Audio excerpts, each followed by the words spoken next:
자, 이제 오늘 가정에서 예배하고 있는 성도 여러분, 어떻게 예배가 잘 진행되고 있습니까? 오늘 제가 화면을 보고 있는데 한 120 가정 정도가 지금 이 시간에 접속하셔서 함께 예배를 드리고 있는데, 혹시 예배하시면서 은혜가 되고 또 기쁨이 되고 감격이 되면 아멘을 큰 소리 내서 하실 수는 없겠지만 가정에서도 하시면서 또 댓글로 아멘이라고 한번 달아주기도 하고 서로 이렇게 소통하면서 함께 이 시간 말씀을 드렸으면 좋겠습니다. 오늘 예배하는 시간 우리 모든 성도들에게 틀림없이 하나님께서 은혜 주실 줄로 믿습니다. 메리 크리스마스. 게으름에 대한 하나 이야기가 있습니다. 옛날에 게으르기로 소문난 농부가 있었습니다. 그날도 역시 다른 사람들은 다 모두 밭으로 일하러 갔는데 그 게으른 농부만이 텅 빈 집안에 남아서 종일 빈둥거리고 있었습니다. 나른한 오후였지요. 언제나처럼 대청마루에 누워 낮잠을 자고 있는데 이상한 소리가 들렸습니다. 무슨 소린가 싶어서 농부는 개슴칠에 눈을 떴지요. 그런데 이게 웬일입니까? 환한 대낮인데도 어떤 간 큰 도둑이 담을 넘는 것이 아니겠습니까? 농부가 잠결에 들은 소리는 바로 도둑이 낡은 담장을 넘으면서 떨어뜨린 벽돌 소리였던 것입니다. 하지만 도둑의 출현에도 농부는 다시 스르르 잠이 빠져들었습니다. 이거 도둑이네. 저놈 담장을 넘어 마당에 들어오기만 해봐라. 이렇게 중얼거리면서 잠에 빠져든 거죠. 그런데 이내 다시 쿵 하는 소리가 들렸습니다. 농부가 다시 힘겹게 졸린 눈을 떠보니까 글쎄 도둑이 담에서 뛰어내려 마당을 슬금슬금 걸어오고 있었습니다. 하지만 농부는요, 다시 무겁게 내려오는 눈꺼풀을 이기지 못하며 속으로 중얼거렸습니다. 집으로 들어오기만 해봐라. 농부가 깊이 잠든 줄로 안 도둑은 살금살금 집 안으로 들어와 농부의 옆을 지나 안방으로 들어갔습니다. 하지만 여전히 농부는 잠에 취한 채 속으로 중얼거렸죠. 저놈이 안방으로 들어가네. 뭘 가지고 나오기만 해봐라. 얼마 후에 도둑은 안방에서 값이 나갈 만한 물건들을 한 보 따라 짊어지고 나왔습니다. 그리고 대문 쪽으로 부지런히 걸어갔습니다. 게으른 집주인은 대문을 열고 나가는 도둑의 뒷모습을 보면서 여전히 잠에서 깨어나지 못한 채 잠꾸대처럼 중얼거렸습니다. 이놈, 다시 오기만 해봐라. 라는 그런 이야기죠. 성탄절 아침입니다. 어쩌면 분위기에 잘 어울리지 않는 듯한 이야기 같습니다. 그런데 오늘 말씀과 함께 한번 다시 생각해 보면 예수님의 탄생이 왜 목자들에게 전해졌을까? 정말 많은 사람들이 있었는데 메시아 탄생을 연구하는 율법학자들, 하나님을 예배했던 제사장들, 백성들을 이끄는 정치가들, 오랫동안 명문가를 만들었던 그런 사람들이 있는데 그들이 아닌 목자들에게 전해진 것은 의미가 있습니다. 크리스마스의 첫 기쁨의 소식이 추운 겨울에도 열심히 양을 지키고 있던 목자들에게 전해졌다는 것이 의미 있어 보이지 않습니까? 그렇습니다. 성탄절에 담긴 또 하나의 메시지는요, 영적 게으름을 극복하라는 메시지가 아닐까요? 왜냐하면 우리 그리스도인들에게 있어서 가장 경계해야 할 부분이 있다면 바로 게으름이 아닐까요? 곧 예수님이 우리에게 또다시 재림으로 오시기 때문에 그렇습니다. 본문에 나오는 목자들은요, 아주 평범한 그런 사람들이었습니다. 특별한 사람들이 아닙니다. 또한 특별한 일을 하던 사람들에게 나타나신 것이 아니라 그냥 일상적인 일을 하던 사람들에게 나타나셨습니다. 게다가 목자들이 추운 밤에 자기 양을 지키고 깨어있던 것으로 보건대 이 사람들은 굉장히 성실한 그런 사람들입니다. 특별하지 않은 평범한 사람들입니다. 특별한 일이 아닌 일상의 삶을 살던 사람들입니다. 그러나 매우 성실했던 사람들이죠. 이들에게 예수님의 탄생의 소식이, 그리고 예수님을 만나는 매우 특별한 역사가 펼쳐진 것입니다. 더 의미 있는 일은 이 목자들이 아기 예수님의 소식을 들었고 그리고 예수님을 만났고 정말 감동하고 행복했다는 것입니다. 저는 오늘 예배하는 그 모든 우리 성도들에게 이 성탄절이 진정 기쁨의 소식이 되기를 소망합니다. 가슴 뜨겁게 그리고 뭉클함이 있기를 축원합니다. 감동이 되기를 바랍니다. 환경은 사실은 우울할 수밖에 없는 그런 상황이지만 오늘 예수님 때문에 기쁨을 다시 찾을 수 있는 그런 시간이 되기를 축원합니다.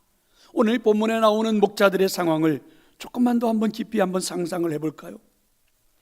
깊은 밤, 늦은 밤이었죠. 캄캄함이 찾아와 있는 그런 밤입니다. 그런데 갑자기 환하고 영롱한 불빛이 비추어지기 시작했고, 그리고 그동안 한 번도 보지 못했던 사람들이 그들 앞에 나타난 겁니다. 성경은 그들을 천사들이라고 말씀하고 있지요. 목자들은 놀랐습니다. 오히려 무서웠습니다. 그리고 당황스러웠지요. 그런데 이 천사들이 목자들을 안정시킵니다.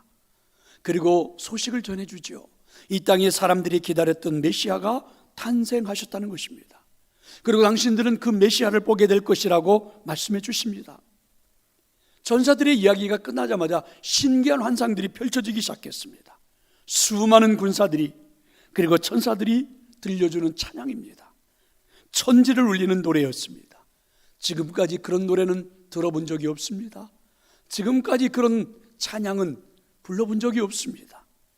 엄청난 찬양이 그 깊은 밤 그리고 모든 이들이 잠들어 있는 그 시간에 울려 퍼진 것입니다.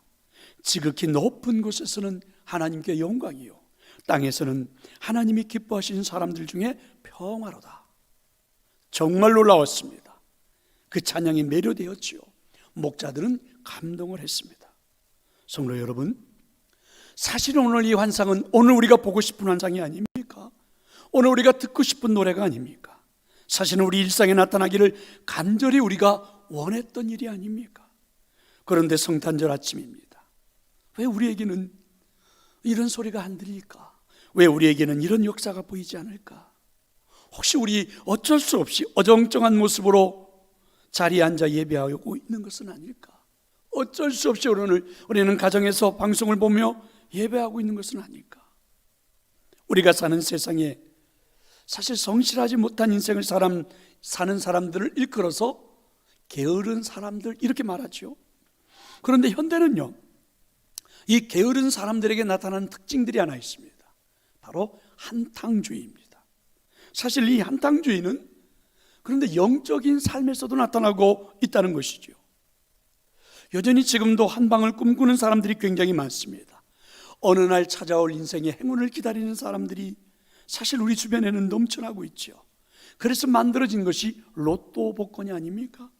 이 복권을 사는 대부분의 사람들은 자신의 삶에서 성실하게 바쁘게 일하는 사람들이라기보다는 한탕주의를 노리는 게으른 사람들이 많이 있습니다. 한방에 인생의 역전을 꿈꾸는 그런 사람들이죠. 통계를 보면 로또 복권은요, 당첨될 확률이 800만 분의 1이라고 그러죠. 마치 1년 동안의 벼락을 2번 맞는다든지 1년 동안의 교통사고를 5번 당할 확률이라는 거예요. 그런데도 그 확률을, 그 행운을 기다리고 있다니 목표가 불분명합니다. 그리고 목표를 향해서 전진하는 삶이 아니라 어느 순간 내 인생에 바뀔 그 행운을 기대하면서 희망을 품고 무의미하게 살아가는 사람들이 너무 많은 거죠. 그런데 여러분, 영적인 세계에서도 마찬가지의 삶을 살고 있다는 거죠. 매일매일의 삶에서 우리는 주의 도우심이 필요합니다. 사실은 영적 경건을 유지하고 살아가야 합니다. 그럼에도 불구하고 그것이 싫어서 마치 어느 순간에 로또 복권이 터지는 것처럼 영적인 문제를 해결하면서 살아가는 사람들이 있다는 거지요. 마치 성경에 등장하는 10처녀 중 미련한 5처녀들처럼 말입니다. 언제 올지 모르는 신랑을 성실하게 기다리지 못하고 그저 허랑망당한 세월을 지나면서 지금 내 등불에 기름이 있을 때에 신랑이 왔으면 좋겠다 이렇게 생각하며 기다리고 요행을 바라고 있는 처녀들처럼 말입니다. 우리는 한 번의 은혜를 받으면 모든 것이 다 해결되리라고 생각합니다. 그런데 우리는 잘 알고 있지요. 은혜를 받는 것도 중요하지만 받은 바 은혜를 유지하며 사는 것이 더 어렵다라는 사실을 잘 알고 있습니다. 어떤 사람은요, 은혜의 삶을 위해서 이야기하면 이렇게 말하는 분들이 있지요. 바쁘다는 핑계를 대기도 하고, 사실은 내가 할 일이 너무 많아서 내 영혼을 돌볼 수 있는 시간이 없다고, 그래서 한 번에 마치 한탕주의자들처럼 로또 복권에 당첨되는 것처럼 영적인 문제를 해결해야 된다고 생각하는 분들이 있습니다. 그런데 가만히 한번 생각해 볼래요? 충만한 은혜를 누리며 살던 때가 사실은 할 일이 없어서 한가한 때이던가, 어쩌면 자신의 한계를 넘어서는 수없이 많은 문제들이 내 앞에 산적해 있을 때 하나님 앞에 간절히 매달릴 수밖에 없던 그때, 아주 분주하지만 하루라도 하나님의 도우심을 구하지 않고는 살 수가 없어서 그 소중한 시간을 내어서 기도해서 하나님의 은혜를 체험하지 않았던가. 우리 인생의 가장 어려운 때를 지나면서 가장 절실하게 하나님을 찾고 하나님을 만났던 그러한 경험들이 있습니다. 사실 그때는요, 크리스마스가 다가오는 그날만이 예수님을 만나는 날이 아니라 늘 날마다 일상에서 주님의 임재를 느끼며 살았던 그런 날들이었습니다. 좋은 환경이 우리에게 영적인 기회를 가져다 주는 것이 아닙니다. 영적인 성실함이 우리로 하여금 주님과의 만남을 가능하게 합니다. 늦은 밤이 되었기에 그냥 불을 피워놓고 잘 수도 있을 것만 같은데, 오늘 본문에 나오는 목자들은 그러지 않았습니다.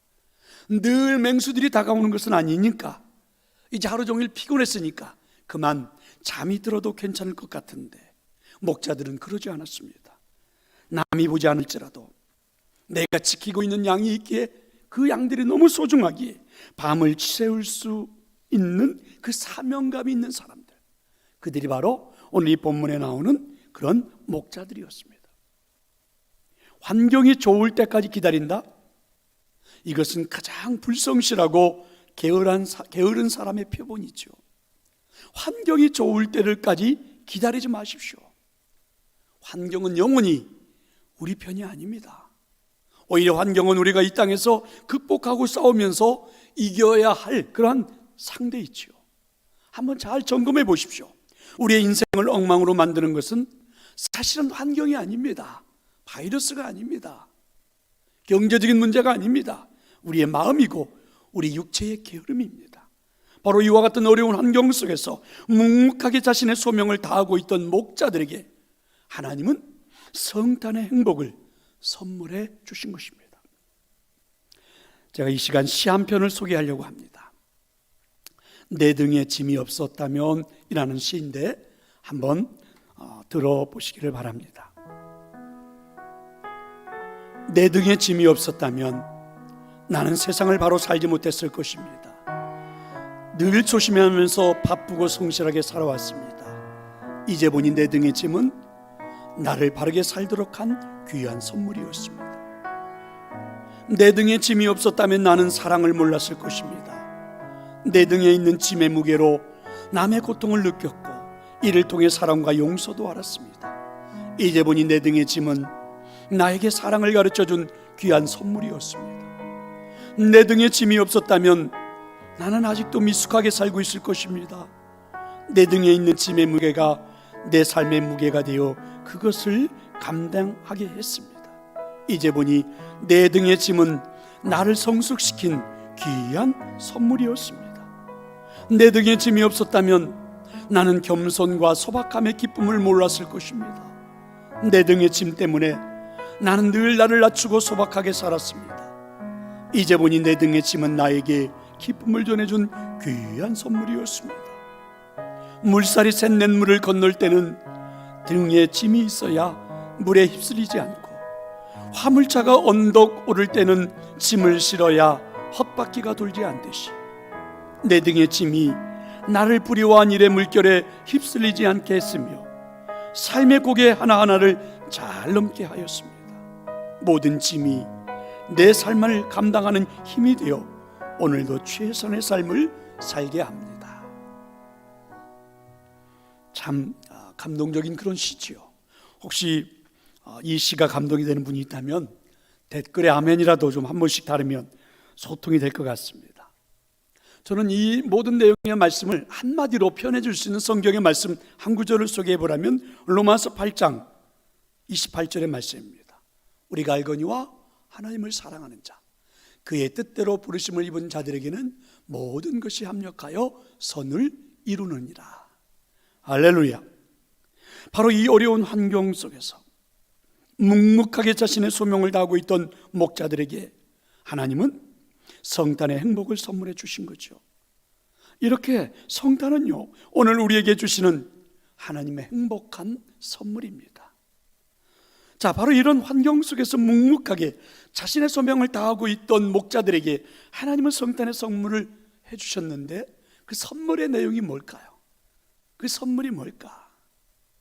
그 내용은 하나님의 음성을 들었고 하나님의 역사를 눈으로 볼 수 있었던 거예요.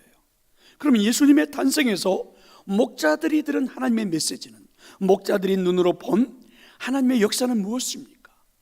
하늘을 가득하게 수놓은 하나님의 군사들이 진을 이루고, 그리고 온 하늘을 뒤덮은 천사들이 들려주는 소식, 깜깜한 밤하늘에, 적막한 밤하늘에, 그리고 가장 무겁고 힘든 그 밤하늘에 온 천하를 완전하게 에워싼 하나님의 군사들이, 하늘을 뒤덮은 천사들이 들려주는, 보여주는 하나님의 소식은, 하나님의 선물은 바로 이것이었습니다. 지극히 높은 곳에서는 하나님께 영광이요, 땅에서는 하나님이 기뻐하신 사람들 중에 평화로다. 할렐루야. 자, 우리 오늘 이 본문, 우리가 읽었던 오늘 이 본문의 말씀, 오늘 이 말씀을 내용으로 해서 만든 크리스마스 캐롤이 있지요. 그리고 찬송가가 있습니다. 그건 바로 저들밖에 한밤중에라는 찬송가죠. 여기에 후렴 부분에 보면 이렇게 부르지 않습니까? 노엘, 노엘. 그런데 특별히 이 노엘이라는 말에 한번 주목을 해보면 좋을 것 같아요. 노엘이라는 말이 무슨 뜻일까?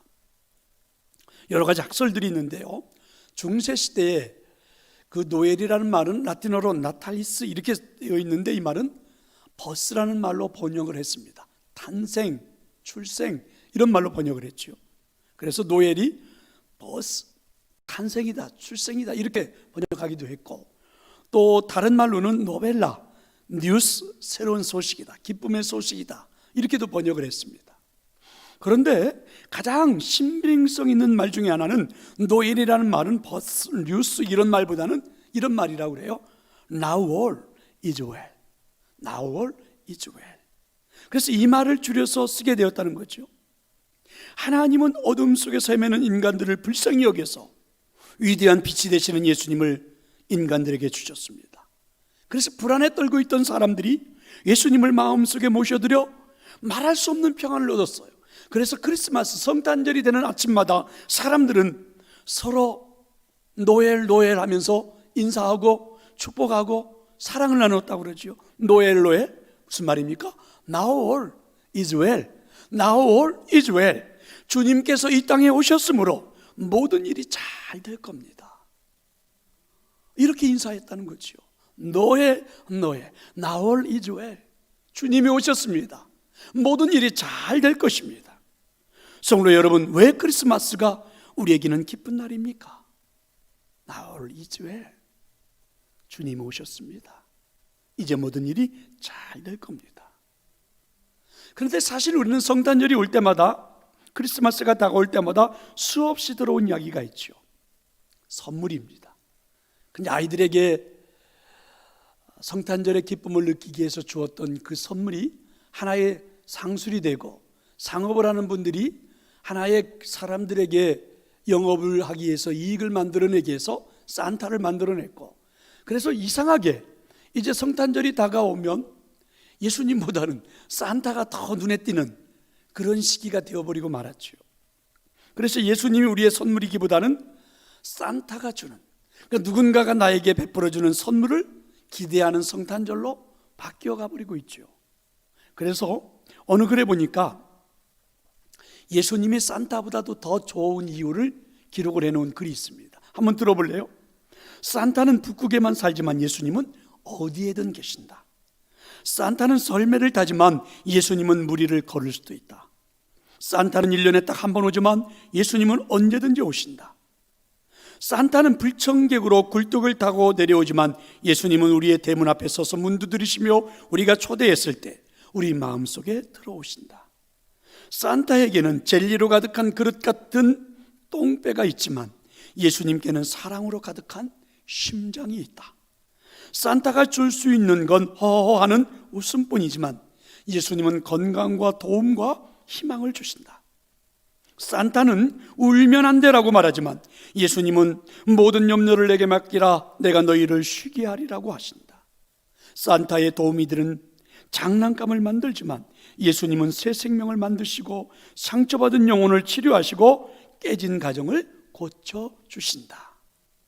성도 여러분, 이래도 산타를 기다리시겠습니까? 이래도 행운을 기다리시겠습니까? 이래도 한탕을 기다리시겠습니까? 막연하게 찾아올 축복을 기다리겠습니까? 아닙니다. 오늘 탄생하신 예수님이 주시는 확실한 선물을 기대할 수 있기를 축원합니다. 김봉준 씨가 써놓은 온 세상에서 끌어모으는 감동이라는 책이 있는데 이 책에 전해주는 재미나는 이야기 하나가 있습니다. 어렸을 때 운동의 경기 중에서 지금도 잊히지 않는 게 있다라고, 그게 바로 장애물 경주라고 이 저자는 말하죠. 저자가 말하기를 자기 반에서 2명의 선수가 나갔는데 한 아이는 육상 선수였고 한 아이는 우리 반에서 가장 키가 작은 그런 아이였다고 그러죠.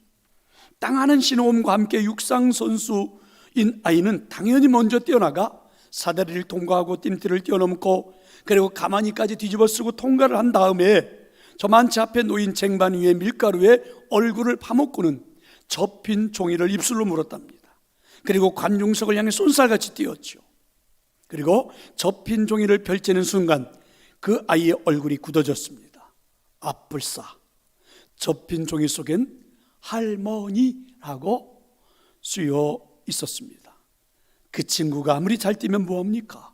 할머니가 뛰지를 못하는데 결국 그 아이는 다 이긴 경기를 놓치고 말았죠. 반면에 키가 작은 아이는요, 종이를 펼치는 순간 얼굴이 환해졌습니다. 체육 선생님이란 글자가 뚜렷하게 쓰여 있었기 때문입니다. 얼씨구 좋구나. 선생님 손을 잡고 뛰는데 아이의 걸음이 시원찮았던지 체육 선생님은 얘 안 되겠다, 내 등에 업혀라. 그렇게 하시곤 그 아이를 둘러엎고 뛰기 시작했습니다. 1등으로 들어온 건 두말할 필요가 없었습니다. 성도 여러분, 인생이라는 경주도 마찬가지입니다. 많은 장애물과 고비가 우리 앞에 있습니다. 빨리 가고 그리고 못 가고는 사실은 내 소원과는 별개의 문제처럼 보여집니다. 그렇지만 예수님과 함께 뛰는 경주라면 이야기는 달라집니다. 예수님께서 내 손을 잡고 뛰시면 혹시 내가 시원찮으면 이 안 되겠다, 내 등에 업혀라, 이렇게 하실 것입니다. 그때 우리가 할 일은요, 예수님만 믿고 몸을 맡기기만 하면 됩니다. 우리는 인생의 경주에서 앞으로도 계속 달려가야 되잖아요. 20년, 21년, 22년 앞으로도 우리에게는 계속해서 달려가야 할 인생의 경주가 있습니다. 그런데 그 길이 예수님과 함께라면 어디를 가든 걱정할 건 전혀 없습니다. Now all is well. 주님께서 이 땅에 오셨습니다. 이제 모든 일이 잘 될 것입니다. 그래서입니다. 걱정하지 마십시다. 인생의 어떤 순간에도 혹시 어려움이 찾아올 때에도 나를 등에 업고 갈 그런 분이 있기 때문에 그렇습니다. 내가 아무리 능력이 있고 힘이 있어도 내 힘보다 무거운 짐을 지고 나 홀로 설 수도 없고 걸 수도 없고 달릴 수도 없다는 것을 우리는 잘 알고 있습니다. 이제 괜찮습니다. 나올 이주에 성탄절입니다. 주님이 오셨습니다. 이제 모든 일이 잘 될 것입니다. 성도 여러분, 이제 가정에서 예배하실 텐데 우리 함께 다 같이 가족 식구들과 함께 외쳐보십시다. 그리고 가족 식구들을 바라보면서 서로 축복해 주십시다. Now all is well. Now all is well. 이제 모든 것이 잘 될 겁니다. 외치십시다. Now all is well이라고. 그래요. 우리 주님이 오셨습니다. 예수 그리스도가 이 땅에 오셨습니다. 하나님이 인간이 되어 이 땅에 오셨습니다. 잘 될 겁니다. 이제는 모든 일이 잘 될 것입니다. Now all is well. Now all is well. 오늘의 성탄절이 되기를 축원합니다.